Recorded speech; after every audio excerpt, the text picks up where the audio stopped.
Hi guys, it's Jamie from the future. In other words, I've finished the project and in a minute the video will go back to the beginning of the project. What we're doing today is Victorian calling cards. They were very similar to business cards, and it was if you called in on a friend and you were a certain class of person and they weren't available or they were out, you would leave your card so that they would know that you'd called round. I've created 3 different ways that you can make Victorian calling cards. I have my personal favourite. I'll explain what that is at the end of the video. Because I was using old book pages, I looked up female authors so that the calling cards are all from female authors. For example, this is Elizabeth Gaskell. Margaret Child Villiers, Countess of Jersey, that's a different style. Frances Milton Trollope. Then we have the final style, the third style, which is to take existing business cards and alter them. And the first one I did, not so keen on. The second one, I think I'm beginning to get the hang of it. So let's go into the video now, and hopefully you can follow along and choose the style that suits you best. Hi guys, it's Jamie from the past. Before starting this project, I did a tiny bit of prep, which I'll run through with you. I've cut some coloured cardstock that I'm not likely to use into business card size. I used this as my template for the right size. Could have Googled it and got the size off the internet. I've cut down just into squares. They're not actually going to fit the back. These bits of coffee stained paper that were from my scrap box, potentially to go on there. And I hit Google to look up Victorian female authors. The reason being that I'm doing this for a book, using old book page theme journal. You could do that for any journal. My daughter, for example, wants a gothic horror journal because she loves horror movies and she wants to make notes about different horror movies she's watched in the journal. I could then go onto Google and get the names of characters from horror movies and put them on the calling cards. That's my starting position. I'm going to initially, because we're still doing the book page theme, pull out some book page scraps. All I'm going to do is, and you don't have to, obviously if you use a plainer cardstock or you want some of the colour showing through, that's fine. It depends what project you're doing. With mine being a book page type theme project, it's mostly neutral colours, so I do want to cover this up and then collage on top of that. The idea is this is a quick little project. I did a long one yesterday, gave myself a roaring headache trying to work it all out, which was the recent video of the flip journal, a weekend project. I'm not very good at maths, so the reason I gave myself a roaring headache was I was struggling with the whole construction. Once I got the construction done, I was fine. Where that's teared and showed a bit of green, that's fine. I'm just doing this just to smooth the page on as much as possible. If it tears, that's fine. All part of the look. I like it when it's not. When you get that, it gives you something to work with. The other reason I like using book pages on just about everything I do is because I don't like blanks. When something's blank, I get stuck for ideas. I'm sitting there looking at it going, I don't know what to do with that. When there's something on it, for some reason, my head can cope better with the whole let's collage now, or paint, or whatever it might be.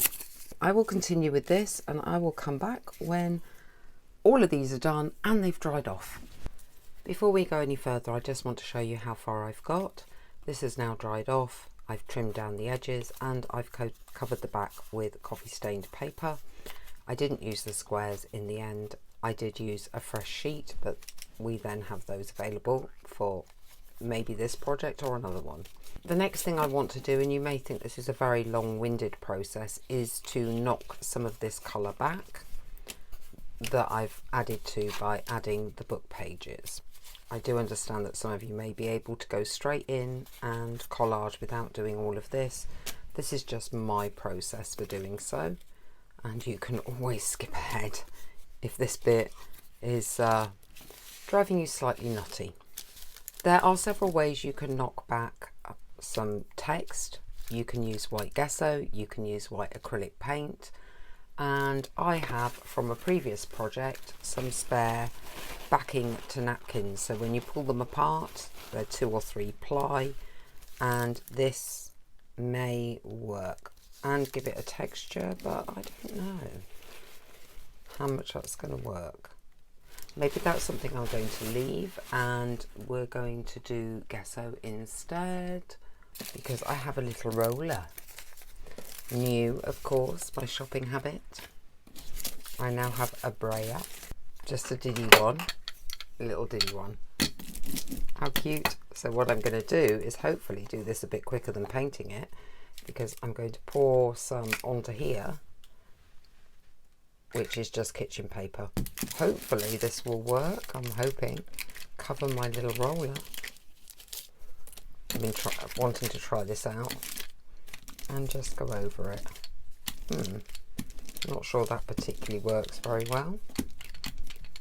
Seems a little thin and runny. Am I putting the right thing on? Probably not. Oh, that's why. It's Mod Podge. It's not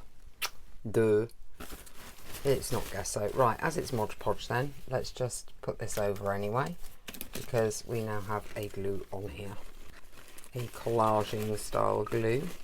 So we might as well just stick this on, create some texture, and potentially use gesso later.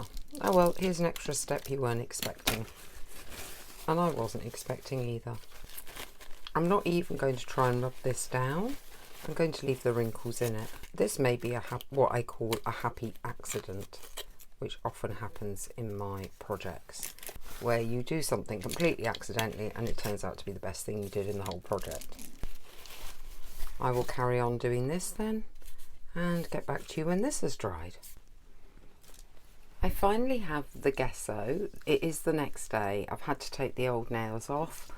I don't really have time to do new ones, so you'll have to forgive the state of my hands. All I'm going to do now is roll over these calling cards with the gesso. You can see some of that texture is beginning to show through from the napkins, so I do think that was perhaps a happy accident. With some, I'll probably get a deeper coat than others. I'm not looking for an even coat. I want them to look old, so this one actually is probably too even. So the way to overcome that is take a different one, splodge it in, pull them apart, roll this one about a bit. So a very straightforward and simple job this.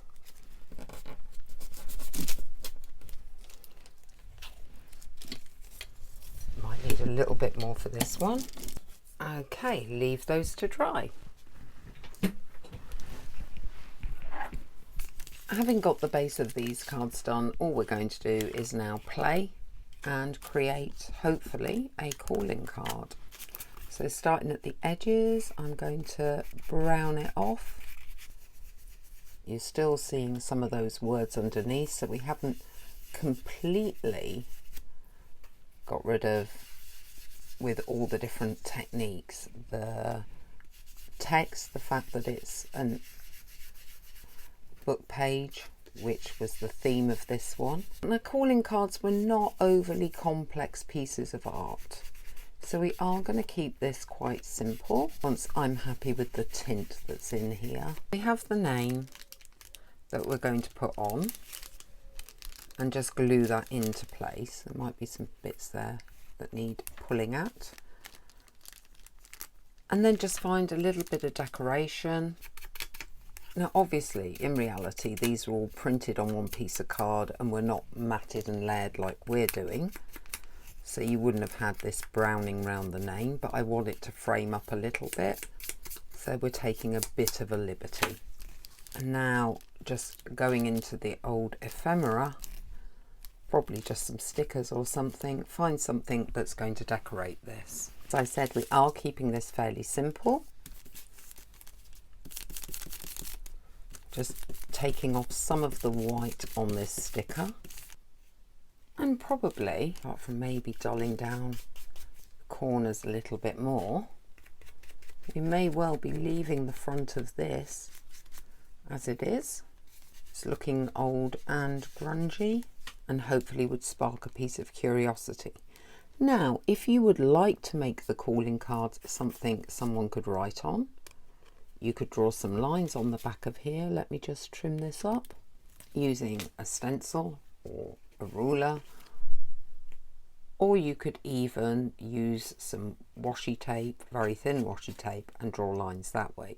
I will do that just to show you how to do that. Here we have some very, very thin washi tape. I actually got a lot of this, and I'm just going to use my ruler along the edge here to decide where I'm putting my lines. Continue down the whole calling card to get some writing lines. You could draw this on so that your lines are perfectly straight and evenly spaced. I haven't, but if that's something that does bother you, then I would recommend you do that. Remember, with washi, it will lift quite easily off anything that you're adhering it to get the spacing. And you can see, even on a simple little calling card, there is now quite a bit of note-making, journaling space. What you can do is either run this through a Pritt stick before you add it, or a bit of your gesso. It will act like a bit of a glue, and just run that over the back, and when that's dry, ink it again, and you're starting to get a very interesting effect on the back as well. The second way to do a calling card would be to do them on the computer. And if you do that, you don't even need to go through this process. You could just use white cardstock cut to size. Because I've got these available, I'm going to use them, but this could be just a normal piece of cardstock. This is designed on the computer and printed up on sticker paper, and then we just stick it down.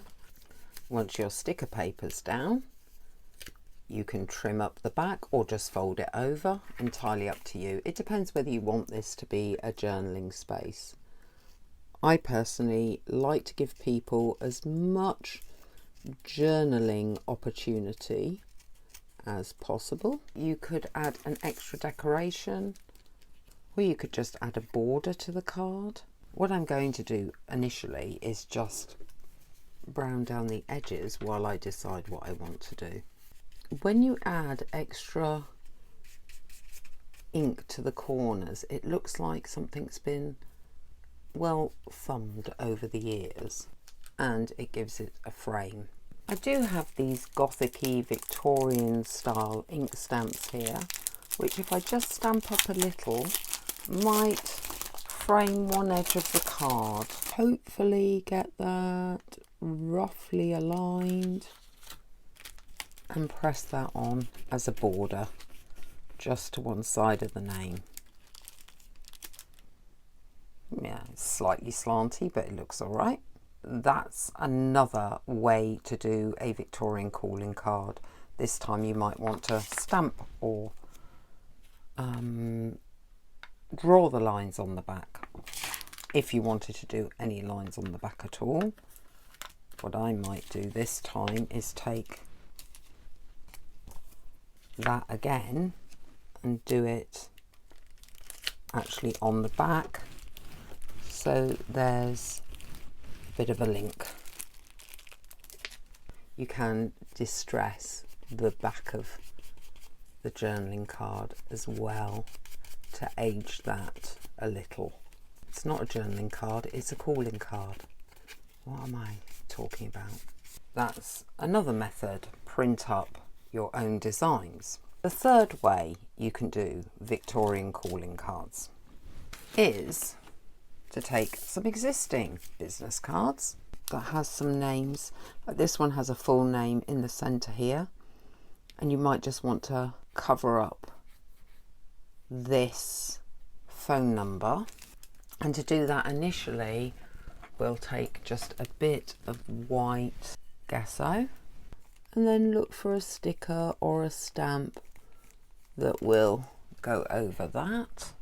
I don't think leopard print was really a thing in Victorian times, so you might have to be a bit more careful about the sort of card that you decorate up.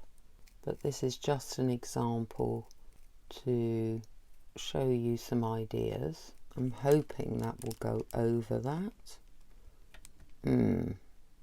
Does kind of cut off the scissors a little bit.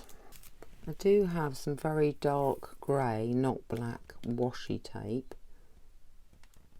that might fit and can be cut accordingly. And then it's just a question of going through stickers or ephemera that you've made to find something that might go over this or would bring in this animal print.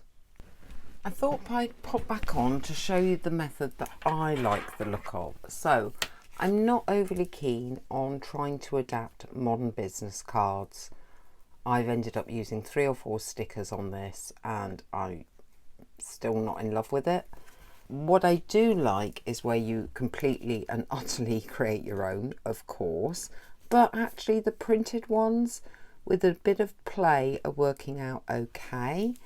And what I've done here, and this is what I wanted to explain, was this was one of the printed sticker ones. Obviously I've edged it and I've put over some washi tape and dulled that down as well. And then I've taken the gesso on the roller and just lightly rolled over it to give it an even more patchy look, which is what I've done on this one.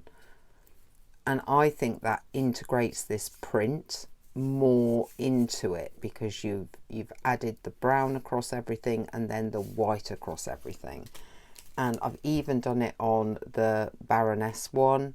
I've splattered it, as you can see, with the roller with the white gesso, and I think that's a slightly more old calling card look.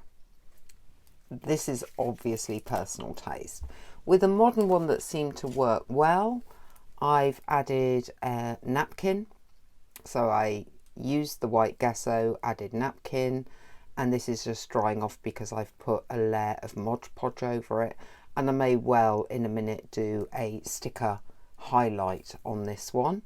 This one is just a completely start to finish homemade one, where I've added the label with Beatrix Potter's name on it. I've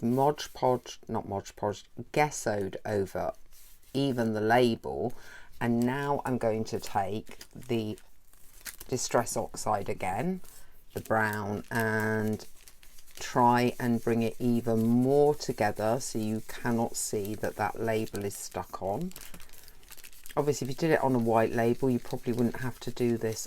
I just happened to type on coffee stained paper when I was typing up the names, and you can see where I've added different bits. It's giving textures and the brown's taking differently across the whole thing.